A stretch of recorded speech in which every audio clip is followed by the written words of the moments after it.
Welcome to Haripriya's media.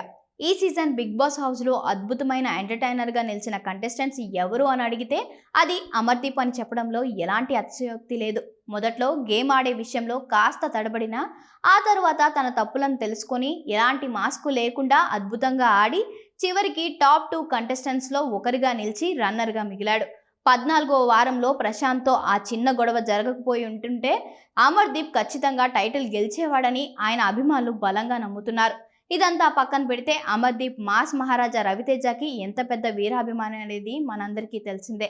నిన్న grand ఫినాలేలో Raviteja సినిమాలో అవకాశం ఇప్పిస్తాను బయటకి వచ్చే అని నాగార్జున అడగగానే వెంటనే అమర్దీప్ క్షణం కూడా ఆలోచించకుండా పరిగెత్తుకుంటూ వెళ్లడం అందరినీ షాక్కి గురి చేసింది. రవితేజ కూడా అమర్ ఫ్యానిజం చూసి షాక్కి గురయ్యారు. ఆ క్షణంలోనే ఆయన నా తదుపరి చిత్రంలో ఖచ్చితంగా నీతో కలిసి నటిస్తాను అని మాట ఇచ్చారు. ఏదో మాట వరుసకి రవితేజ అలా అన్నాడు ఏమో అని చాలా మంది అనుకున్నారు. కానీ రవితేజ నిజంగానే తన సినిమాలో నటించే అవకాశం ఇచ్చాడు. అది కూడా క్యారెక్టర్ ఆర్టిస్టుగా కాదు, హీరోగా. రవితేజ ఆర్తి క్రియేటివ్ వర్క్స్ అని ఒక బ్యానర్ స్థాపించిన సంగతి అందరికీ తెలిసిందే.